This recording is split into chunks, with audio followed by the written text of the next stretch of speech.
আসসালামু আলাইকুম, শুভ সন্ধ্যা। আজকে খেজুরের গুড়ের পায়েস করব। কিছু চাল নিয়েছি, কিছু খেজুরের গুড় নিয়েছি 1 কাপের মতো খেজুরের গুড়, 4টা ছোট এলাচ নিয়েছি। আমার এলাচ ছোটো তাই 4টা নিয়েছি।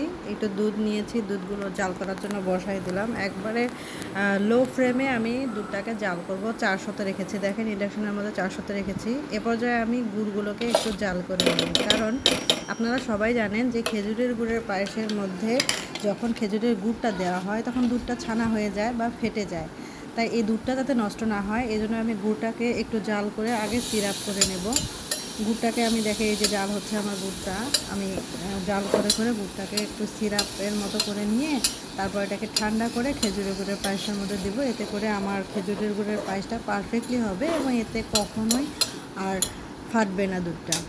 এই তো আমার সিরাপ প্রায় রেডি। এই যে দেখতে পাচ্ছেন কত সুন্দর সিরাপ হয়েছে।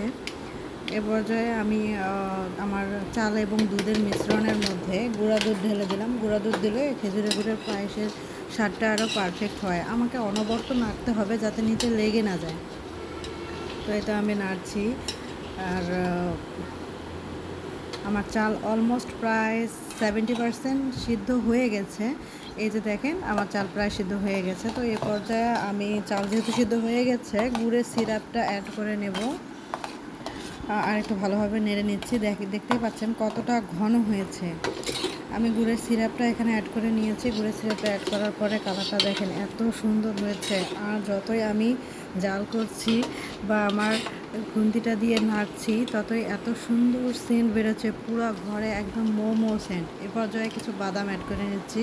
বাদামগুলোকে আমি কুচি কুচি করে কেটে রেখেছি। বাদাম অ্যাড করে নেওয়ার পরে আমি আবার এটাকে আর কিছুক্ষণ জাল করে নেব। সুন্দরভাবে জাল করছি।